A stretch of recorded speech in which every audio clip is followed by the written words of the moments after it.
मानव सेवा paramedical college अंजन कौशल जी की तरफ से आप सभी का स्वागत है इस क्लास में। आज के DNYS क्लास में हम लोग देखने वाले हैं हेल्थ डिस्ट्रॉइंग हैबिट्स। मतलब हमारे जो स्वास्थ्य को बिगाड़ने वाली आदतें हैं वो हम लोग देखने वाले हैं इसमें। मतलब ऐसी कुछ आदतें, ऐसे कुछ बैड हैबिट्स जो हमारे हेल्थ को डिस्ट्रॉय करती है, हमारे स्वास्थ्य को बिगाड़ती है। अब देखिए, अब कोई भी चीज़ हम लोग जब खाते हैं या कोई चीज़ पीते हैं या कोई भी हमारे जो आदतें होती है, अगर वो चीज़ अगर लिमिट से ज़्यादा अगर बाहर जाती है तो वो बेकार हो जाती है। फॉर एग्ज़ाम्पल, अगर आप शराब पीते हो या फिर स्मोकिंग करते हो तो ये एक लिमिट तक कम प्रमाण में डैमेज करेगा हम आपकी बॉडी को। लेकिन ये आपको अगर रेगुलर लेते हो तो वो एक तो एडिक्शन भी बन जाएगा और उसके साथ साथ सीवियर डैमेज भी आपको कर सकता है। ठीक है, कोई भी चीज़, अब ये स्मोकिंग और शराब तो आपके लिए ख़राब है ही, लेकिन अगर आप अगर सादा खाना भी देखते हैं, जो हम लोग डेली फूड ले रहे हैं वो हमारे लिए बहुत अच्छा है, क्योंकि उससे हमें हमें बहुत सी बेनिफिट्स मिलते हैं, जैसे कि न्यूट्रिशंस मिलते हैं, विटामिन्स मिलते हैं, मिनरल्स मिलते हैं। लेकिन अगर ये ज़रूरत से ज़्यादा अगर हम लोग खाते हैं या फिर लिमिट से ज़्यादा खाते हैं तो क्या होगा, ये फूड भी हमारे लिए डेंजरस हो जाता है। ठीक है, तो कोई भी कितनी भी अच्छी चीज़ हो, लेकिन अगर वो लिमिट से अगर ज़्यादा लेते हैं आप तो वो आपकी बॉडी के लिए ख़राब होती है। तो यही कंसेप्ट हमारे हैबिट्स में दिया है कि आपकी कोई भी हैबिट्स हो, कोई भी आदतें जो है, अगर वो लिमिट से ज़्यादा होती है तो वो आपकी बॉडी के लिए डेंजर हो जाती है। ठीक है, अब जैसे कि अगर स्मोकिंग और अगर अल्कोहल के बारे में अगर बात करते हैं तो ये अगर आप थोड़े प्रमाण में भी लेते हैं तो आपके लिए डेंजरस है। ठीक है, अब देखिए होता क्या है, जब आप लोग अल्कोहलिज्म का मतलब अल्कोहल इंटेक का जब स्टार्ट करते हो या फिर स्मोकिंग का स्टार्ट करते हो तो क्या होगा, यहाँ पे अंदर ही इंटरनल शॉर्ट डैमेज होगा, बहुत कम प्रमाण पे वहाँ पे डैमेजेस होंगे जो आपको दिखाई नहीं देता है, आपको फील नहीं होता है, या फिर उसके सिम्टम्स बाहर दिखाई नहीं पड़ते हैं। ठीक है, लेकिन जैसे जैसे आप उसका इंटेक बढ़ाते हो या फिर उसकी क्वांटिटी जब आप बढ़ाते हो तो फिर अंदर का डैमेज बढ़ने लगता है, और जितने भी आपके सिस्टम्स है, आपके ऑर्गन्स है, आपके टिश्यूज़ है, सब डैमेज होकर एक सीवियर कंडीशन पे पहुंच जाते हैं और फिर आपके सिम्टम साइंस वो बाहर दिखाने लगता है। ओके, अब शराब कई बार क्या होता है कि जब आप थोड़ा सा स्टार्ट करते हो, जैसे कि कोई 1 ग्लास ले रहा है, हाफ ग्लास ले रहा है, तो ऐसे में क्या होगा, वो आपको बाहर सिम्टम्स नहीं दिखाएगा, वहाँ पे कम प्रमाण पे डैमेज हो रहा है। लेकिन इवन आप एक सिप भी जब लेते हो तो वहाँ पे डैमेज शुरू होता ही है। ऐसा नहीं कि आपने थोड़ा सा लिया तो वहाँ पे डैमेज नहीं है, सिर्फ इतना होता है कि आपकी बॉडी उसको रिकवर कर लेती है, रिपेयर कर लेती है। जैसे कि लीवर डैमेज अगर हो रहा है तो वो खुद को रिपेयर कर लेता है। ठीक है, तो वो उससे क्या होता है, वो सामने दिखाई नहीं पड़ता है, मतलब उसके साइन एंड सिम्टम्स हमें दिखाई नहीं पड़ते हैं। लेकिन इसका मतलब ये नहीं कि ये हमें डैमेज नहीं कर रहा है। लेकिन जब आप इसका प्रमाण बढ़ाते हो तब वो साइन एंड सिम्टम्स बाहर दिखाई पड़ते हैं, या फिर कोई भी एक ऑर्गन का, कोई भी एक टिश्यू का एक सीवियर कंडीशन वहाँ पे तैयार हो जाता है। मतलब डैमेज हो जाएगा, इन्फ्लामेशन हो जाएगा, इन्फेक्शन हो जाएगा, या अदर कोई उससे रिलेटेड बीमारी हो जाएंगी। ठीक है, तो यहाँ पर हम लोग आज कॉमन चीज़ें देखने वाले हैं, जैसे कि अल्कोहल है, फिर स्मोकिंग है, टी एंड कॉफ़ी है। तो ये चीज़ें कैसे हमारे हेल्थ को डिस्ट्रॉय करती है। ओके, अब ये चीज़ें हमारे जनरल थिंग्स में आती है, जो भी हमारे बैड हैबिट्स है। अब इतने ही हमारे बैड हैबिट्स नहीं है, इसके अलावा कई सारे बैड बैड हैबिट्स है। इसको सिर्फ एक हाईलाइट किया है। मतलब ये जब हम लोग अल्कोहल इंटेक कर रहे हैं या फिर स्मोकिंग कर रहे हैं या फिर टी और कॉफ़ी ले रहे हैं तो इसके जो इंग्रेडिएंट्स है, इसकी जो कंटेंट है, वो हमारे बॉडी को ज़्यादा डैमेज पहुंचाते हैं, इसलिए यहाँ पे इसको हाईलाइट किया गया है। लेकिन इसके साथ साथ कई सारे बैड हैबिट्स हैं हमारे, जैसे कि समय पे नहीं सोना, लेट तक जागना, लेट उठना, या फिर रोज़ का डेली रूटीन हमारा ख़राब होना, हमारा लाइफस्टाइल ख़राब होना, हमारा डाइट ख़राब होना, योगा एक्सरसाइज नहीं करना। ऐसे बैड हैबिट्स कई सारे हैं। हमारी बॉडी की क्लींजिंग नहीं रखना, ख़राब सोच रखना, क्योंकि हमने क्या देखा था, हमारा बॉडी फिटनेस मतलब क्या है, हमारा body mind and soul all three चीज़ों का फिटनेस मतलब हमारा बॉडी फिटनेस है। ठीक है, तो हमारी ऐसी आदतें जो ये तीन चीज़ों को बिगाड़ती है, तो वो सारी चीज़ें हमारे बैड हैबिट्स में आ जाएगा। ठीक है, तो इसमें से हम लोग कुछ चीज़ें आज पढ़ने वाले हैं, जिसमें का फर्स्ट टॉपिक है अल्कोहल। अब अल्कोहल से होता क्या है, अल्कोहल में कुछ ऐसे कंटेंट होते हैं जो हमारे कई सारे सिस्टम को डैमेज करते हैं। ठीक है, तो इसमें एक मेन कंटेंट होता है एसिटाल्डिहाइड, जो एक टॉक्सिक सब्सटेंस है, जो हमारे बॉडी के टिश्यूज़ को सेल्स को डैमेज करता है। ठीक है, वहाँ पे टॉक्सिन्स की मात्रा बढ़ाता है। तो इसका सबसे पहले जो इफ़ेक्ट पड़ता है वो होता है हमारे लीवर पे, मतलब हमारे डाइजेस्ट सिस्टम और हमारे एंडोक्राइन ग्लैंड्स पे इसका अफेक्ट होगा। ठीक है, अब डाइजेस्ट सिस्टम से क्या इफेक्ट होगा, तो जैसे सबसे पहले आपकी जो पैनक्रियाज है वो डिस्टर्ब हो जाएंगी। मतलब जब भी आप लोग अल्कोहल का इंटेक करते हो तो जो पैनक्रियाज का जो फंक्शनिंग है वो बिगड़ने लगेगा। वो जो हार्मोन सीक्रेट करता है वो वहाँ पे डिस्टर्ब कर देगा। अब पैनक्रियाज कौन सा हार्मोन सीक्रेट करता है, इंसुलिन। इंसुलिन क्या काम करता है, हमारे ग्लूकोज को सेल्स में एंट्री करता है। मतलब अगर इंसुलिन की मात्रा अगर नहीं रहेंगी हमारे ब्लड में तो जो ग्लूकोज है वो एब्जॉर्प्शन नहीं हो पाएगा। अब ग्लूकोज क्या करता है, एनर्जी क्रिएट करता है। अब ग्लूकोज अगर नहीं रहेगा तो हमें एनर्जी नहीं मिलेंगी, मतलब इसके आगे के होने वाले प्रॉब्लम्स यहाँ पे स्टार्ट हो जाएंगे। मतलब वीकनेस, फिर उससे रिलेटेड फिर सर्कुलेटरी सिस्टम है, हार्ट सिस्टम है, अनेक सिस्टम यहाँ पे डैमेज हो जाएंगी। तो सबसे पहले यहाँ पे डैमेज क्या हो रहा है, पैनक्रियाज। अब पैनक्रियाज का इंसुलिन भी करती है, लेकिन इसके साथ साथ पैनक्रियाटिक जूस भी तैयार करती है जो हमारे डाइजेशन में काम में आता है। ठीक है, अगर पैनक्रियाज अगर ठीक से वर्क नहीं करेगा तो क्या होगा, पैनक्रियाटिक जूस ठीक से प्रोडक्शन नहीं हो पाएगा, और जो डाइजेस्टिव सिस्टम में हमारे स्टमक में डिओडेनम में जो उसका सिक्रेशन होना चाहिए वो सिक्रेट नहीं होगा, और उसकी वजह से हमारी डाइजेस्टिव सिस्टम खराब हो जाएंगी। मतलब जो भी हम लोग खा रहे हैं वो ठीक से डाइजेस्ट नहीं हो पाएगा। ठीक है, तो सबसे पहले इफेक्ट क्या कहाँ पे इसका, एंडोक्राइन सिस्टम पे। मतलब एंडोक्राइन जो ग्लैंड है जैसे कि पैनक्रियास, उस पर इसका डैमेज हो, उस पर इफेक्ट हो गया। फिर उसके इम्प्रॉपर फंक्शनिंग की वजह से वो अफेक्ट करेगा डाइजेस्टिव सिस्टम पे। अब देखिए, डाइजेस्टिव सिस्टम अगर ठीक से वर्क नहीं करेगा तो फिर डाइजेस्टिव सिस्टम से रिलेटेड कई सारी बीमारियां आपको आ जाएंगी। जैसे कि पहले ब्रेक डाउन होता है हमारे स्टमक में, हमारे पेट में। अगर वहाँ पे अगर फूड का ठीक से ब्रेक डाउन अगर नहीं हुआ तो क्या होगा, जो भी हम लोग खा रहे हैं उसका डाइजेशन नहीं होगा। मतलब डाइजेशन मतलब क्या है, ब्रेक डाउन ऑफ फूड और फिर उसमें से न्यूट्रिशन का एब्जॉर्प्शन। तो अगर ठीक से वहाँ पे ब्रेक डाउन अगर नहीं हो रहा है, वहाँ पे अगर हमारा जो फूड खा रहे हैं वो डिजॉल्व नहीं हो रहा है, तो क्या होगा, इनडाइजेशन का वहाँ पे प्रॉब्लम हो जाएगा, मतलब अपचन हो जाएगा। ठीक है, अब ये आगे जाकर हमारे स्मॉल इंटेस्टाइन में जाता है, जहाँ पे न्यूट्रिएंट्स का एब्जॉर्प्शन होता है। मतलब जो भी पोषक तत्व है हमारे फूड में उसका एब्जॉर्प्शन होता है, और वो जाता है हमारे ब्लड स्ट्रीम में। फिर ब्लड स्ट्रीम से जाता है हमारे होल बॉडी में। मतलब हमारे जो कोशिकाएं है, उत्तक है, फिर हमारे जो अंग है, इन सभी को ये पोषक तत्व मिलते हैं जिससे उनका कार्य चलता है। मतलब जो भी उनका फंक्शनिंग है वो ठीक से चलेगा। ठीक है, लेकिन अगर यहाँ पे पेट में, हमारे स्टमक में अगर ठीक से यहाँ पे ब्रेकडाउन अगर नहीं हो रहा है तो आगे चलकर हमारे स्मॉल इंटेस्टाइन में उसका एब्जॉर्प्शन नहीं होगा। अब यहाँ पे एब्जॉर्प्शन ठीक से नहीं हुआ तो क्या होगा, हमारे सिस्टम रिलेटेड प्रॉब्लम शुरू हो जाएंगे। मतलब हमारे सिस्टम्स ठीक से काम नहीं करेंगे, और उसके साथ साथ जो हमारा फूड है जो ठीक से डाइजेस्ट नहीं हुआ है वो आगे जाकर हमारी बड़ी आंत में जमा होने लगेगा। मतलब जो हमारा कोलन होता है, लार्ज इंटेस्टाइन, वहाँ पे जाकर वो एक्यूमुलेट होगा। ठीक है, और वहाँ पे अगर वो एक्यूमुलेट होने लग गया तो वो वहाँ पे डैमेज शुरू करेगा।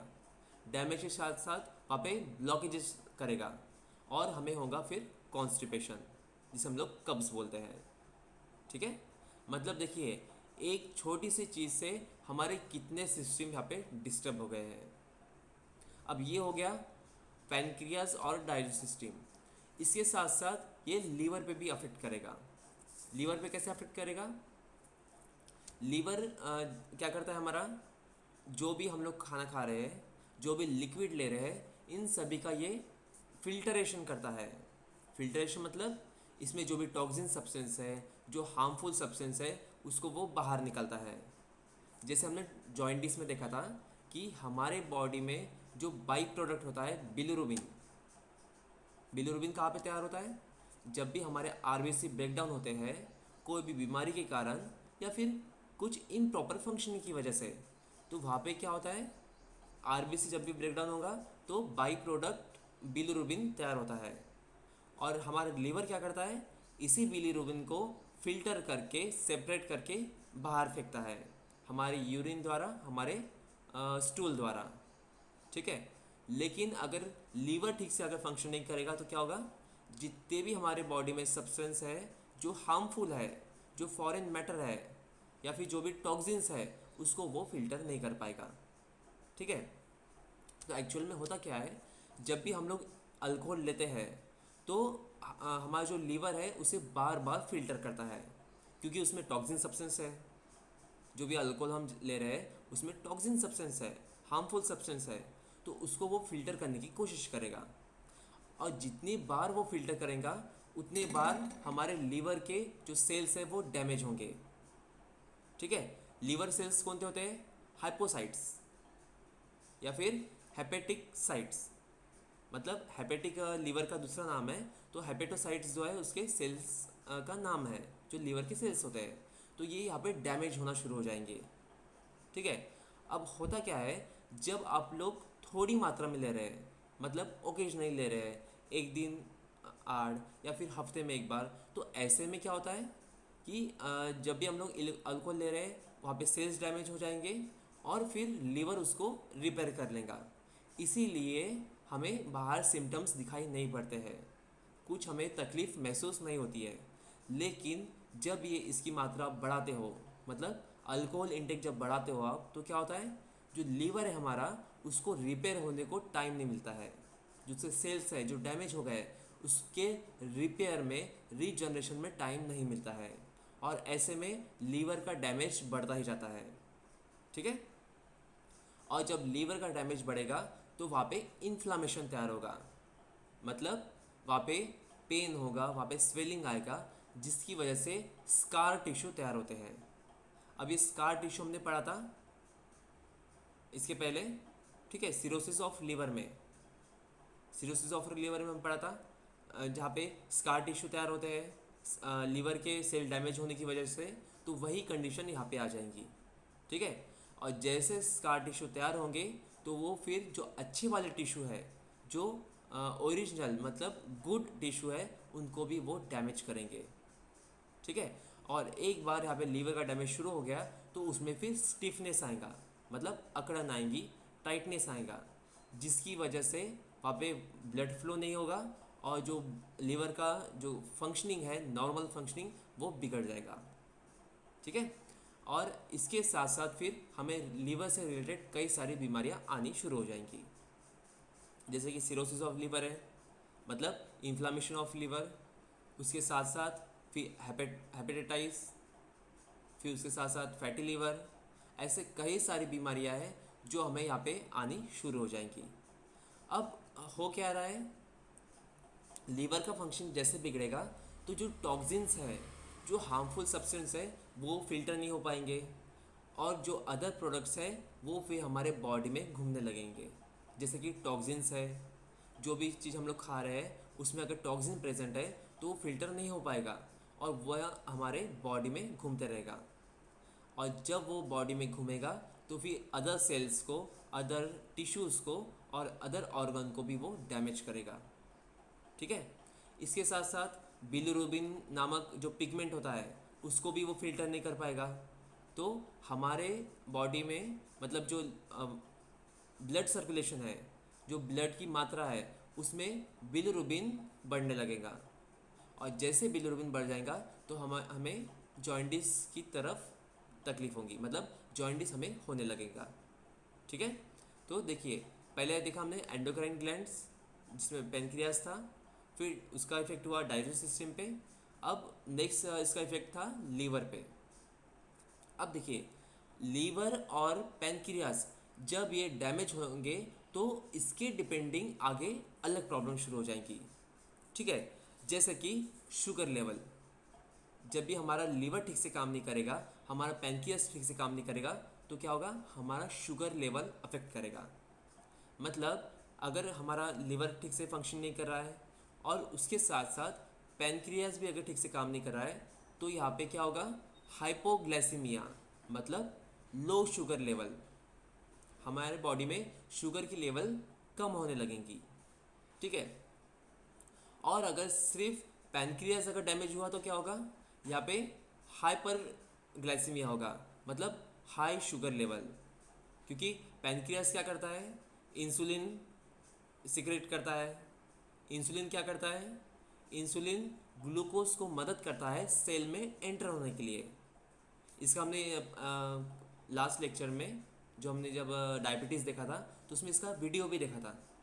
इसमें होता क्या है, जब भी हमारे बॉडी में ग्लूकोज तैयार होता है तो इंसुलिन क्या करता है, उसको कैरी करता है और हमारे सेल तक लेके जाता है, और सेल में इंसुलिन एंटर करके उसके पोर्स ओपन करता है, मतलब जो छोटे छोटे छिद्र होते हैं वो ओपन करता है, जिसकी वजह से ग्लूकोज वहाँ पे एंटर होता है। ठीक है, मतलब यहाँ पे की एंड लॉक सिस्टम चलता है, मतलब जो इंसुलिन है वो एज अ की काम करता है और सेल का लॉक खोलता है, जिसकी वजह से ग्लूकोज का एब्जॉर्प्शन होता है और फिर हम वहाँ पे एनर्जी क्रिएट होती है और सेल का फंक्शनिंग ठीक से चलता है। ठीक है, लेकिन अगर पैनक्रियास अगर डैमेज हो गया तो यहाँ पे क्या होगा, इंसुलिन ठीक से काम नहीं करेगा, और इंसुलिन जब ठीक से काम नहीं करेगा मतलब उसका सिक्रेशन जब ठीक से नहीं होगा, तो हमारे बॉडी में जो ग्लूकोज है उसकी मात्रा बढ़ने लगेंगी, जो ब्लड में ग्लूकोज है उसकी मात्रा बढ़ने लगेंगी, जिसकी वजह से होगा हमें हाइपरग्लाइसीमिया, मतलब हाई शुगर। ठीक है, अब जब हाई शुगर होगा तो फिर हो जाएगा डायबिटीज़ की तरफ, और जब भी डायबिटीज़ होता है तो डायबिटीज़ अकेले नहीं होता है, वो कई सारी बीमारियों को भी साथ में लाता है। ठीक है, ये हो गया हमारा लीवर। अब सॉरी शुगर लेवल। अब ये देखिए शुगर लेवल, इसके साथ साथ बाद में क्या होगा, हमारे लंग्स पे भी इफ़ेक्ट होगा, मतलब हमारा जो सर्कुलेटरी सिस्टम है, हमारा ब्लड सिस्टम है, ये भी यहाँ पे डैमेज होने लग जाएगा। मतलब जब भी हम लोग अल्कोहल लेते हैं, यहाँ पे हमारे लंग्स भी अफेक्ट होते हैं, क्योंकि उसमें जो टॉक्सिन्स है वो हमारे लंग्स के सेल को भी डैमेज करेगा, जो हमारी रेस्पिरेटरी सिस्टम है उसको पूरा वो डैमेज करेगा। ठीक है, तो ऐसे में क्या होगा, हमारे जो लंग्स का फंक्शन है वो भी यहाँ पे कम हो जाएगा, जिसकी वजह से हाई बीपी का प्रॉब्लम होगा। क्योंकि देखिए जब भी लंग्स अफेक्ट होते हैं तो यहाँ पे क्या होगा, जो ऑक्सीजन हमें बाहर से मिल रहा है उसकी मात्रा कम हो जाएगी, क्योंकि लंग्स क्या करता है, हमें हमारे बॉडी में जो भी हम लोग बाहर से एयर ले रहे हैं उसमें से ऑक्सीजन का एब्जॉर्प्शन करता है और वो पहुंचाता है हमारे हार्ट को। ठीक है, मतलब जब भी हम लोग लंग्स के द्वारा ऑक्सीजन को एब्जॉर्ब करते हैं तो वो ब्लड में मिक्स होकर ऑक्सीजनेटेड ब्लड जाता है हमारे हार्ट में, फिर हार्ट से जाता है हमारे पूरे बॉडी में।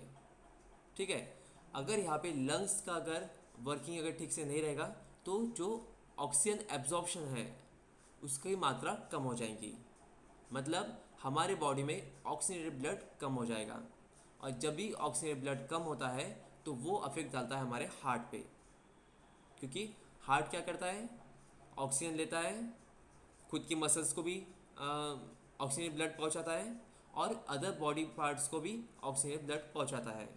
तो जब भी ऑक्सीजन की मात्रा कम हो जाएगी तो हमारे सेल्स डैमेज होने लगेंगे, जो हमारे बॉडी में कोशिका है वो डैमेज होने लगेंगी, फिर उस पर डिपेंडिंग जो टिश्यूज़ है वो डैमेज होंगे, फिर जो टिश्यूज़ पे डिपेंड हमारे ऑर्गन है वो डैमेज होंगे। ठीक है, तो इसी वजह से हमारे पूरे बॉडी की जो सिस्टम्स है वो डिस्टर्ब हो जाएंगी। अब हार्ट से रिलेटेड जब भी प्रॉब्लम होती है तो उसमें हमने कॉमनली देखा था कि एंजाइना होता है। जो साइन एक दिखता है हमें एंजाइना, मतलब क्या है, chest pain due to the insufficient oxygenated blood to the heart. मतलब हमारे हार्ट में जब भी ऑक्सीजन ब्लड की मात्रा जब कम होती है तो वहाँ पे एक चेस्ट पेन होता है जिसे हम लोग एंजाइना बोलते हैं। ठीक है, तो ये हो गया हार्ट रिलेटेड प्रॉब्लम। अब जब हार्ट का फंक्शन ठीक से नहीं होगा तो क्या होगा, हार्ट ठीक से ब्लड पंप नहीं कर पाएगा, उसकी जो ब्लड वेसल्स है वो डैमेज होने लगेंगे, उसमें जो वॉल्व होती है वो डैमेज होने लगेंगी। मतलब आगे चलकर अगर हमें जब भी हम लोग अल्कोहल अगर रेगुलर ले रहे हैं उसका इंटेक अगर बंद नहीं करें तो इससे क्या होगा, हार्ट का डैमेज होगा, हार्ट से रिलेटेड बीमारियाँ होगी। और अगर इसकी मात्रा अगर बढ़ती रही, मतलब टॉक्सिन की मात्रा अगर बढ़ती रही, जो डीऑक्सीजनेटेड ब्लड है उसी मात्रा अगर बढ़ती रही, तो यहाँ पे हार्ट फेल होने के भी चांसेस हो जाते हैं। ओके, अब इसी तरह हमें हमारी सेंट्रल नर्वस सिस्टम डैमेज होंगी, हमारी रिप्रोडक्टिव सिस्टम डैमेज होंगी, मतलब ओवरऑल हमारी पूरी बॉडी सिस्टम यहाँ पे डैमेज हो जाएगी। ठीक है, स्टार्ट कहाँ से हुआ था, सिर्फ एक एंडोक्राइन ग्लैंड से, पेनक्रियास से, उससे इफेक्ट हुआ हमारे डाइजेस्टिव सिस्टम से, फिर हमारी लीवर इफेक्ट हुई, फिर हमारे लंग्स इफेक्ट हुए, फिर हमारी पूरी सर्कुलेटरी सिस्टम इफेक्ट हुई। ओके, फिर बाद में सेंट्रल नर्वस सिस्टम, फिर डिपेंडेंसी। अब डिपेंडेंसी क्या है, मतलब कई बार क्या होता है जो रेगुलर अल्कोहल लेते हैं, बहुत ज़्यादा अल्कोहल लेते हैं, तो वो उस पर डिपेंड हो जाते हैं।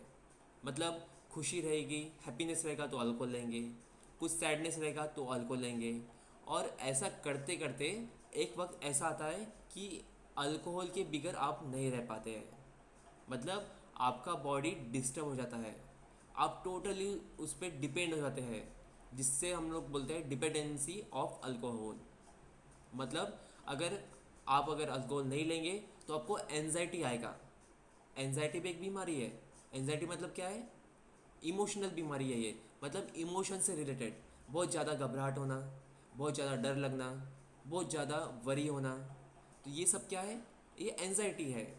फिर इसके साथ साथ चिड़चिड़ापन, फिर बाद में हमारी बॉडी का बैलेंस जाना, क्योंकि हमारा सेंट्रल नर्वस सिस्टम यहाँ पे डिस्टर्ब हो रहा है तो हमारे बॉडी का बैलेंस जाएगा, खुद के इमोशंस कंट्रोल में नहीं रहेंगे, सैडनेस बहुत ज़्यादा आएगा, मतलब थोड़ी भी अगर कुछ ऊंच नीच हो गई तो सैडनेस बहुत जल्दी आ जाएगा। ठीक है, फिर इसके साथ साथ हमारा ब्रेन अफेक्ट होगा। मतलब देखिए ये एक छोटी सी चीज़ थी, लेकिन जब ये चीज़ बढ़ती गई तो हमारे बॉडी की जो डिसीज़ है वो भी सीवियर कंडीशन तक पहुंच जाते हैं। मतलब एक समय ऐसे आता है कि हमारा पूरा बॉडी इससे डिस्टर्ब हो जाता है। ठीक है, अब देखिए जैसे हमने इसमें लीवर देखा था कि लीवर यहाँ पे डैमेज होता है, तो लीवर एक ऐसा ऑर्गन है हमारे बॉडी में जो खुद को रिपेयर करता है। कई बार कई केसेस में क्या होता है कि लीवर जब भी डैमेज होता है, उसके सेल्स जब डैमेज होते हैं तो उसको काट कर रिमूव कर दिया जाता है।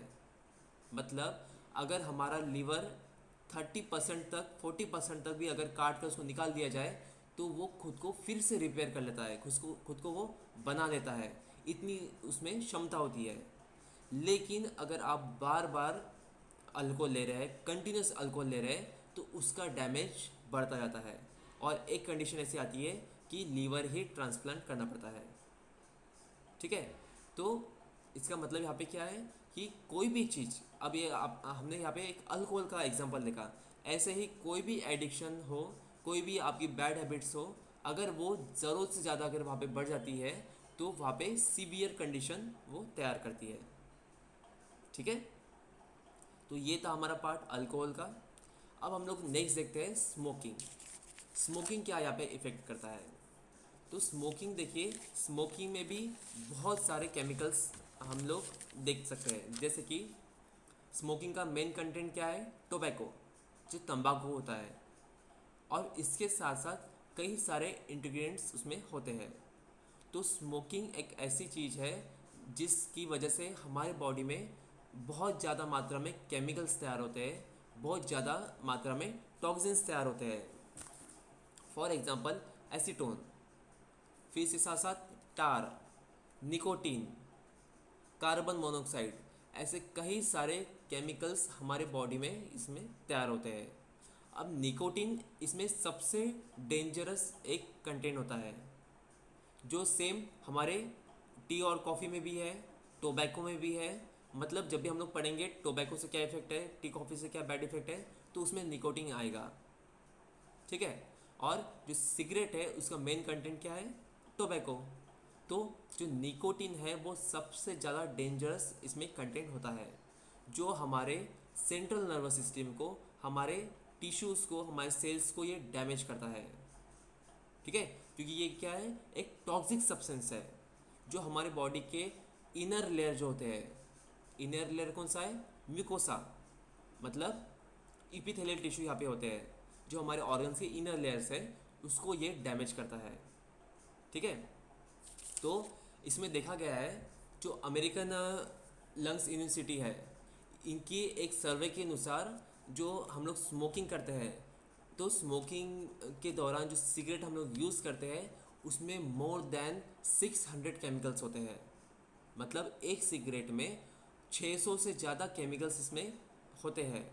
और जब ये केमिकल्स बर्न होते हैं, जब जलते हैं, तो ये 1000 से भी ज़्यादा, 1500 से भी ज़्यादा केमिकल्स इसमें तैयार करते हैं। तो सोचिए, एक छोटी सी सिगरेट जिसमें 600 से ज़्यादा केमिकल्स है, और वो जलने के बाद, बर्न होने के बाद 1500 से भी ज़्यादा केमिकल्स हमारे बॉडी में क्रिएट कर रही है। तो देखिए, आप सोच सकते हो कि ये आपके बॉडी के लिए कितना हार्मफुल है, ठीक है। अब ये स्मोकिंग हम लोग डायरेक्ट जो करते हैं वो तो ख़राब है ही, लेकिन इससे भी ज़्यादा डेंजरस है सेकेंड हैंड स्मोकिंग। हमने रेस्पिरेटरी सिस्टम जब पढ़ा था, उससे रिलेटेड जो डिसऑर्डर पढ़े थे, उसमें देखा था हमने कि जो सेकेंड हैंड स्मोकिंग है वो हमारे लंग्स के लिए, हमारे रेस्पिरेटरी सिस्टम के लिए बहुत ज़्यादा बैड इफेक्ट डालता है, बहुत ज़्यादा हार्मफुल होता है। सेकेंड हैंड स्मोकिंग क्या है, मतलब हम लोग अगर लोकल एरिया में जाते हैं जहाँ पे क्राउड बहुत ज़्यादा है, ठीक है, तो ऐसे में अगर कोई स्मोकिंग कर रहा है, हमारे सामने कोई खड़ा है, वो अगर स्मोकिंग कर रहा है और जब वो एक्सेल करता है, मतलब स्मोकिंग किया, जो उसका जो स्मोक है वो अंदर लिया और एक्सेल किया, और वो एक्सेल किया हुआ जो स्मोक है हम लोग जब इनहेल करते हैं तो हमारे बॉडी में वो बहुत ज़्यादा प्रमाण पे हार्मफुल होता है, बहुत ज़्यादा बैड इफेक्ट डालता है। तो उसे कहते हैं सेकेंड हैंड स्मोकिंग।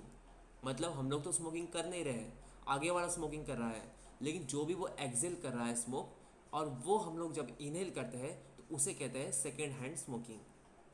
और ये बहुत ज़्यादा हार्मफुल होता है हमारे बॉडी को, क्योंकि ऑलरेडी इसमें 600 केमिकल्स है, वो बर्न होने के बाद 1000 से भी ज़्यादा वहाँ पे क्या बोलते टॉक्सिक सब्सटेंस तैयार कर रहा है, और वो आगे वाले के बॉडी में जा रहा है। फिर आगे वाले के बॉडी में जाकर कार्बन डाइऑक्साइड के साथ वो रिएक्ट हो रहा है, ठीक है। और फिर जब वो बाहर आता है तो और ज़्यादा पावरफुल हो जाता है। मतलब ऑलरेडी इसमें इतने सारे केमिकल्स हैं, टॉक्सिक सब्सटेंस है, लेकिन जब वो कार्बन डाइऑक्साइड के साथ, या फिर जो आगे वाले के बॉडी में कुछ टॉक्सिक सब्सटेंस ऑलरेडी प्रेजेंट होंगे, कुछ फॉरेन मैटर उसमें प्रेजेंट होंगे, तो उसके साथ वो रिएक्ट होगा और फिर न्यू बहुत सारे गैसेस तैयार करेगा, बहुत सारे केमिकल्स तैयार करेगा। और वो चीज़ें जब हम लोग इनहेल करते हैं तो हमारे बॉडी में वो बहुत ज़्यादा प्रमाण पे डैमेज करेगा। इसीलिए स्मोकिंग से ज़्यादा सेकेंड हैंड स्मोकिंग डेंजरस होता है, ठीक है। अब ये होगा सेकेंड हैंड स्मोकिंग। अब हम लोग देखते हैं कि हम लोग जब खुद स्मोकिंग कर रहे हैं तो हमारे बॉडी में क्या इफेक्ट डालता है। तो सबसे पहला इफेक्ट इसमें जाता है रेस्पिरेटरी सिस्टम पे, क्योंकि ऑलरेडी हम लोग इसको इनहेल कर रहे हैं और फिर बाद में उसको एक्सेल कर रहे हैं, मतलब हमारे ब्रीदिंग से रिलेटेड है। तो सबसे ज़्यादा इफेक्ट कहाँ डालेगा, ये हमारे रेस्पिरेटरी सिस्टम पे। तो रेस्पिरेटरी सिस्टम में सबसे पहले इफेक्ट डालेगा हमारे इसोफेगस में, मतलब हम लोग ने उसको इनहेल किया, हमारे माउथ से उसको इनहेल किया, तो माउथ में जो भी सेल्स है उसको डैमेज करेगा। फिर वो जाएगा हमारे इसोफेगस में, हमारे लेरेनिक्स में, वहाँ पे वो डैमेज करेगा। फिर जाएगा हमारे स्टमक में, स्मॉल इंटेस्टाइन में, लार्ज इंटेस्टाइन में, हर जगह वो टॉक्सिन्स जहाँ जहाँ जाएंगे वहाँ वहाँ वो डैमेज करेगा।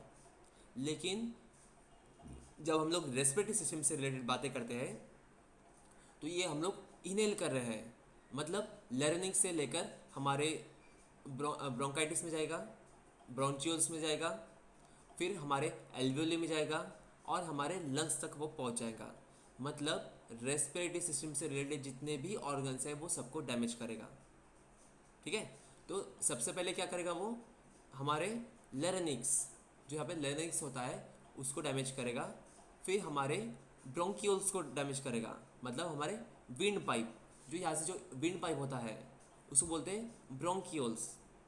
ठीक है, फिर बाद में आगे जाकर वो छोटे छोटे ट्यूब्स में डिवाइड होता है। ठीक है, और वो ट्यूब जॉइंट होते हैं एल्वियोली को। एल्वियोली क्या है, ये एक एयर सैक है जहाँ पर हमारा एयर एक्सचेंज होता है। जैसे आपको पहले मैंने बताया कि हम लोग जब भी एयर इनहेल करते हैं हमारा बॉडी क्या करता है, उसमें से ऑक्सीजन एब्जॉर्ब करता है और जो वेस्टेज है, जो हमारे बॉडी को ज़रूरत नहीं है, वो एयर को वापस फेंकता है। ठीक है, तो जो ऑक्सीजन एब्जॉर्प्शन है और कार्बन डाइऑक्साइड का रिलीज है वो कहाँ पे होगा, वो ये एल्वेली में होगा। ठीक है, मतलब हमारा नोज़ है, यहाँ से लेरेनिक्स है, फिर हमारा ब्रोंकियोल्स है, फिर वहाँ पे एल्वेली है। ये ऐसा इसका सिस्टम होता है। तो जब हमारा एयर, जब भी हम लोग इनहेल करें एयर, जब हम लोग अंदर ले रहे हैं तो वो लंग्स में जाकर जहाँ पे एल्वेली है, मतलब छोटे जो एयर सैक होते हैं वहाँ पे एयर एक्सचेंज होता है। मतलब जो एयर लिया हमने उसमें से ऑक्सीजन का एब्जॉर्प्शन हुआ और जो हमारे बॉडी में कार्बन डाइऑक्साइड है उसका वहाँ पे रिलीज़ हुआ। मतलब ऑक्सीजन अंदर आ जाएगा और कार्बन डाइऑक्साइड वो बाहर चले जाएगा। ठीक है, तो जब भी हम लोग स्मोकिंग करते हैं तो वो स्टेप बाय स्टेप हमारे रेस्पिरेटरी सिस्टम के ऑर्गन्स को वो डैमेज करता है। ओके, मतलब हमारे ब्रोंक्यूल्स को डैमेज करेगा, वहाँ पे इन्फ्लामेशन करेगा, तो उसकी वजह से क्या होगा, हमें ब्रोंकाइटिस होगा। क्योंकि हमने रेस्पिरेटरी सिस्टम में पढ़ा है जब भी हमारे ब्रोंक्यूल्स का इन्फेक्शन बढ़ता है, जो हमारे विंड पाइप्स है, श्वसन नली जिसे हम लोग बोलते हैं हिंदी में, तो जब भी उसका इन्फ्लामेशन बढ़ता है, इन्फेक्शन बढ़ता है, तो वहाँ पे वो ब्रोंकाइटिस की तरफ जाता है। ठीक है, फिर आगे चलकर हमारे एल्वियोस को डैमेज करेगा। एल्वियोस क्या है, ये एक छोटे एयर सैक है जो एयर का एक्सचेंज करती है। तो यहाँ पे जब डैमेज होगा तो हमें एम्फिसीमा होगा। यस बोलिए।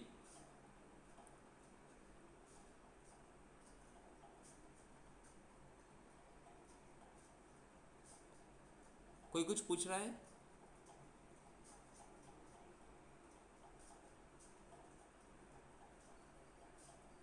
ओके, तो यहाँ पे जो एयर सैक है वो डैमेज हो रहा है और वहाँ पे फिर जो हमें तकलीफ होगी, जो डिसऑर्डर तैयार होगा उसे बोलते हैं हम लोग एम्फीसीमा।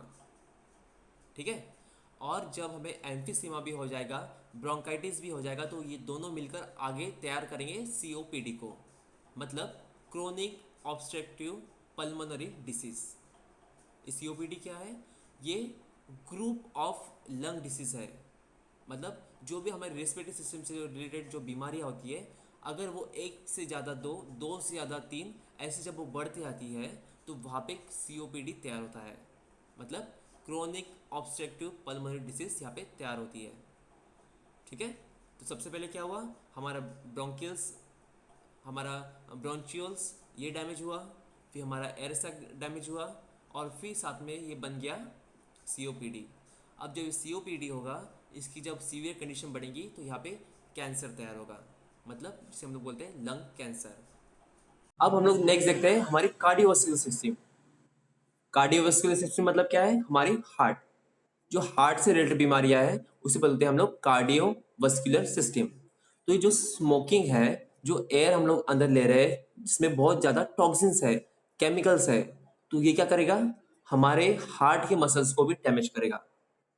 क्योंकि देखिए हमने यहाँ पे ये किया है, एयर इनहेल किया है, फिर जो भी एयर इनहेल कर रहे हैं वो हमारे लंग्स के द्वारा हमारे हार्ट में जा रहा है, वहाँ से फिर सर्कुलेटरी सिस्टम से पूरे बॉडी में फैल रहा है। ठीक है, तो जब वो हार्ट की तरफ आएगा तो जो हार्ट की जो मसल्स होते हैं, जो ब्लड वेसल्स होते हैं, उसको वो डैमेज करेगा। उसको वो वीक करेगा। मतलब जो भी इसमें टॉक्सिन्स प्रेजेंट है, जो केमिकल्स है, वो क्या करेगा, हमारे हार्ट के ब्लड वेसल्स को डैमेज करेगा। अब जब एक बार इसकी ब्लड वेसल जब डैमेज होंगी तो फिर क्या होगा, हमारे हार्ट को भी ठीक से ब्लड नहीं मिलेगा और जो बाकी ऑर्गन्स है उसको भी ठीक से ब्लड नहीं मिलेगा। ठीक है। अब जब हार्ट को ब्लड नहीं मिलेगा तो क्या होगा, उसके वॉल्व्स ठीक से काम नहीं करेंगे, जिसमें वॉल्व होते हैं ना, वो काम नहीं करेंगे। फिर उसका पंपिंग ठीक से नहीं होगा। अब जब उसका पंपिंग ठीक से नहीं होगा तो जो ऑक्सीजनेटेड ब्लड जो हार्ट से बाहर जाना चाहिए वो नहीं जाएगा। मतलब पंपिंग में क्या होता है, जब भी हमारे बॉडी में कार्बन डाइऑक्साइड ज़्यादा बढ़ता है तो हमारा हार्ट क्या करता है, डीऑक्सीजनेटेड ब्लड पहुंचाता है हमारे लंग्स तक। फिर लंग्स में क्या होता है, हमारा कार्बन डाइऑक्साइड जो भी प्रेजेंट है ब्लड में वो बाहर निकलता है और लंग्स में जो भी एयर आया है उसमें से ऑक्सीजन एब्जॉर्ब करके फिर से जाता है हार्ट की तरफ। मतलब डीऑक्सीजन ब्लड जाएगा लंग्स की तरफ, वहां से फिर ऑक्सीजनेट होकर फिर से वापस आएगा हार्ट की तरफ। लेकिन अगर यहाँ पे हार्ट का अगर काम अगर ठीक से नहीं हो रहा तो क्या होगा, जो कार्बन डाइऑक्साइड है वो भी ठीक से पंप नहीं हो पाएगा लंग्स की तरफ। मतलब हमारे बॉडी में कार्बन डाइऑक्साइड की मात्रा बढ़ेगी, उसके साथ साथ जो ऑक्सीजन आना चाहिए, ऑक्सीजनेटेड ब्लड जो आना चाहिए वो भी नहीं आएगा और वो बाकी बॉडी पार्ट्स से नहीं मिलेगा। मतलब ऑक्सीजन की मात्रा भी कम हो जाएंगी। ठीक है। दोनों तरफ से यहाँ पे डैमेज शुरू हो जाएगा। तो इसीलिए जब भी हम लोग टॉक्सिन्स इनहेल करते हैं स्मोकिंग द्वारा तो यहाँ पे हमारे जो ब्लड वेसल्स है वो डैमेज होना शुरू होते हैं। अब जब वो डैमेज शुरू होगा मतलब वो वीकनेस हो जाएगा, उसमें उसकी जो अंदर ही सेल्स है वो डिस्ट्रॉय होने लग जाएंगे, वो मरने लगेंगे। ठीक है। जिसकी वजह से हार्ट का पंपिंग ठीक से नहीं होगा। हार्ट का पंपिंग अगर ठीक से नहीं होगा तो हार्ट रिलेटेड डिसीज हमें चालू हो जाएंगे, जैसे कि स्ट्रोक है, फिर बाद में हार्ट फेलियर है, ऐसे कई सारी बीमारियां वहां पे स्टार्ट हो जाएंगी। ठीक है। अब ये हुआ कार्डियोवास्कुलर सिस्टम। इसी के साथ साथ फिर होगा डाइजेस्टिव सिस्टम खराब होगा, क्योंकि हमारा लिवर यहाँ पे डैमेज हो रहा है, पैनक्रियास खराब हो रही है, तो इनडायरेक्टली वो हमारे डाइजेस्टिव सिस्टम पे अफेक्ट करेगा। जैसे कि अगर पैनक्रियास अगर डैमेज होती है तो वो ठीक से इंसुलिन तैयार नहीं करेगा, या फिर जो भी इंसुलिन तैयार हो रहा है वहां पे वो रेजिस्टेंस तैयार करेगा। जैसे हमने डायबिटीज में देखा था, जो टाइप 2 डायबिटीज था, ठीक है, तो वहां पे क्या हो रहा था, जो भी इंसुलिन जो तैयार हो रहा है उसको वहां पे रेजिस्टेंट किया जा रहा है, मतलब उसका यूटिलाइज नहीं हो रहा है। तो ऐसे में डायबिटीज तैयार होती है, मतलब टाइप 2 डायबिटीज इसमें रिजल्ट करता है। तो जब भी हमारा पैंक्रियास ठीक से काम नहीं करेगा तो इंसुलिन तैयार नहीं होगा, या फिर जो भी इंसुलिन तैयार हुआ है उसका एक्युमुलेशन नहीं होगा, सॉरी, उसका यूटिलाइज नहीं होगा। और उसका यूटिलाइज नहीं हुआ तो यहाँ पे हमारा शुगर लेवल बढ़ जाएगा और यहाँ पे होगा डायबिटीज। ठीक है। अब पैनक्रियास का ठीक से जब वर्क नहीं हो रहा तो इंसुलिन तो तैयार नहीं कर रहा है, लेकिन जो पैनक्रियाटिक जूस है वो भी तैयार नहीं कर रहा है, तो वो अफेक्ट डालेंगे हमारे डाइजेस्टिव सिस्टम पे। फिर से वही होगा, मतलब डाइजेस्टिव सिस्टम अगर ठीक से वर्क नहीं कर रहा है तो डाइजेस्टिव सिस्टम से रिलेटेड जितनी भी बीमारियां हैं वो वहाँ पे स्टार्ट हो जाएंगी। ठीक है। अब ये डाइजेस्टिव सिस्टम के बाद हमारा सर्कुलेटरी सिस्टम ये भी डिस्टर्ब हो जाएगा, क्योंकि जो ब्लड हमारे बॉडी में जो सर्कुलेट हो रहा है तो उसमें टॉक्सिन की मात्रा बढ़ जाएंगी, उसमें फॉरेन मैटर बढ़ जाएंगे, जो भी केमिकल्स हम लोग इनहेल कर रहे हैं वो उसमें बढ़ जाएगा। मतलब हमारे ब्रेन, हमारा हार्ट, हमारे लंग्स, किडनी, मतलब जितनी भी हमारे सिस्टम्स है वो सभी डिस्टर्ब हो जाएंगे। इसके साथ साथ हमारा स्किन, हमारे हेयर, तो आपने कई बार देखा होगा जो स्मोकिंग ज़्यादा करते हैं तो उनका हेयर लॉस बहुत ज़्यादा होता है। ठीक है। उसके साथ साथ जो उनकी स्किन है वो ज़्यादा ड्राई होती है। मतलब धीरे धीरे ओवरऑल हमारे पूरे बॉडी पे इसका इफेक्ट होता है। लेकिन ये जो इफेक्ट है ये होने के लिए कई साल लग जाते हैं, क्योंकि हमारा बॉडी क्या करता है, हमेशा ट्राई करता है कि जो भी टॉक्सिन्स आ रहे हैं, जो भी केमिकल्स आ रहे हैं उसको बाहर निकालना। लेकिन जहाँ पर इसका प्रमाण बढ़ जाता है तो वहाँ पे हमारी बॉडी इसको रिपेयर करना, रिजेनरेशन करना यहाँ पे स्टॉप करने लगती है, कम करने लगती है, और ऐसे टाइम फिर हमारी बॉडी में डिसऑर्डर डिसीजेस बढ़ने लगते हैं। ठीक है, तो इसीलिए ऐसा नहीं है, कई बार अब लोग बोलते हैं कि हम लोग तो स्मोकिंग कर रहे हैं, ड्रिंकिंग कर रहे हैं, तो हमें कुछ इफेक्ट नहीं हो रहा है। तो ऐसा नहीं है, आज आपने स्मोकिंग किया, कल आपको इफेक्ट नहीं दिखाई पड़ेगा। ये कुछ साल या फिर कई साल इसको लग जाते हैं, लेकिन ऑब्वियसली वो अंदर थोड़ा मात्रा में सही ना, लेकिन वो डैमेज कर ही रहा है, जो हमारे सेल्स है उसको डैमेज कर ही रहा है। ठीक है, अब ये होगा स्मोकिंग। इसके बाद है टी एंड कॉफी। अब टी एंड कॉफी में भी क्या है, उसमें मेन मात्रा जो है वो है निकोटीन। उसमें जो निकोटीन होता है वही सबसे डेंजरस होता है। इसके साथ साथ कई सारे उसमें सब्सटेंस होते हैं, जैसे कि आर्सेनिक है, लीड है, फिर मर्क्यूरी है, कार्डियम है। ऐसे कई सारे एलिमेंट्स होते हैं उसमें जो कंटेन होते हैं, और जो हमारे बॉडी को डिस्ट्रॉय करते हैं, मतलब डैमेज करते हैं। ठीक है, अब अगर सिंपल इसका सिम्टम्स देखा जाए, तो जब भी हम लोग टी और कॉफ़ी ज़्यादा मात्रा में पीते हैं, तो हमारी बॉडी में जो आयरन एब्जॉर्प्शन है वो कम हो जाता है। ठीक है, जब भी आप लोग टी और कॉफ़ी लेंगे, तो जो भी आप लोग फूड खा रहे हैं उसमें जो आयरन का एब्जॉर्प्शन होना चाहिए वो लो हो जाता है। मतलब अगर आप परसेंटेज में देखते हैं, तो अराउंड 30 to 40% कॉफ़ी की वजह से कम हो जाएगा, और अराउंड 60 to 70% टी की वजह से, चाय की वजह से आयरन एब्जॉर्प्शन कम हो जाता है। ठीक है, इसीलिए कहा जाता है कि जो टी है ये सबसे डेंजरस है हमारे हंगर के लिए, हमारे स्लीप के लिए, क्योंकि ये हमारे सेंट्रल नर्वस सिस्टम को भी डिस्टर्ब कर रही है, हमारे डाइट सिस्टम को ये डिस्टर्ब कर रही है। इसलिए आप जो भी चाय ज़्यादा पीते, कॉफ़ी ज़्यादा पीते, उन्हें भूख नहीं लगेंगी ठीक से, टाइम पर भूख नहीं लगेंगी, या फिर जब भी भूख लग रही है तो कम मात्रा में लगेंगी, या फिर उनकी जो नींद है वो कम हो जाएंगी।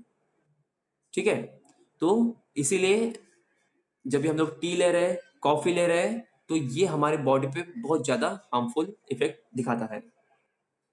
अब इसके साथ साथ अदर टॉक्सिन सब्सटेंस भी है, और जब भी हम लोग कॉफ़ी ले रहे हैं, टी ले रहे हैं, तो उसकी माध्यम से हमारे बॉडी में बैड कोलेस्ट्रॉल एंटर करता है। जैसे हमने देखा था, कोलेस्ट्रॉल दो टाइप के होते हैं, बैड कोलेस्ट्रॉल और गुड कोलेस्ट्रॉल। तो हमारे बॉडी के लिए गुड कोलेस्ट्रॉल चाहिए। कोलेस्ट्रॉल बहुत ज़रूरी है, कोलेस्ट्रॉल हमारी बॉडी के लिए ख़राब नहीं है, लेकिन उसमें जो टाइप होते हैं बैड और गुड, तो वो उसमें हमें ध्यान देने की ज़रूरत है। जो गुड कोलेस्ट्रॉल है वो हमारी बॉडी के लिए ज़रूरत है, और जो बैड है वो हमारी बॉडी को ख़राब करता है। तो जो हम लोग टी कॉफ़ी ले रहे हैं, इसके द्वारा, इसकी मदद से हमारी बॉडी में बैड कोलेस्ट्रॉल जाते हैं। ठीक है, तो ये हुआ टी कॉफ़ी। अब इसके साथ जो हम लोग टोबैको देखते हैं, तो उसमें भी सेम चीज़ें रहेंगी, क्योंकि टोबैको में भी निकोटीन है, या फिर जो हमने स्मोकिंग में देखा था वही सेम चीज़ें टोबैको से होगी। ओके, अब ये हो गया हमारा smoking, alcohol, T, coffee, tobacco. अब इसके साथ साथ कई सारी ऐसी बैड इफेक्ट्स हैं, सॉरी बैड हैबिट्स हैं हमारे, जो रोज़ हम लोग ध्यान नहीं देते हैं। टाइम पे नहीं उठना, टाइम पे सोना नहीं, देर रात तक जागना, या फिर हमारी जो लाइफस्टाइल है वो खराब होना। लाइफस्टाइल कैसे खराब रहेगी, एक तो आपको बता दिया मैंने कि स्लीप टाइम और वेकअप टाइम ये खराब होना। फिर हमारा डाइट ठीक से नहीं होना, मतलब डाइट का मतलब हम लोग ज़्यादा ऑयली खाते हैं, ज़्यादा स्पाइसी खाते हैं, जंक फूड ज़्यादा खाते हैं, तो ये चीज़ें भी हमारे बैड इफेक्ट्स में, बैड हैबिट्स में आते हैं। फिर हमारा जो डेली रूटीन है, मतलब अच्छी चीज़ें नहीं सुनना, अच्छी चीज़ें नहीं बोलना, अच्छी चीज़ें नहीं सोचना, तो ये सारी चीज़ें भी हमारे बॉडी पे इफ़ेक्ट डालते हैं। तो मीन्स इन शॉर्ट, ऐसी चीज़ें जो भी हमारे बॉडी को, हमारे सोल को, हमारे माइंड को डिस्टर्ब कर रही है, उसको डिस्ट्रॉय कर रही है, वो सभी बैड हैबिट्स है। ठीक है, आज का लेक्चर हम लोग यहाँ स्टॉप करते हैं। मानव सेवा पैरामेडिकल कॉलेज अंजनगांव सूजी की तरफ से आप सभी का धन्यवाद।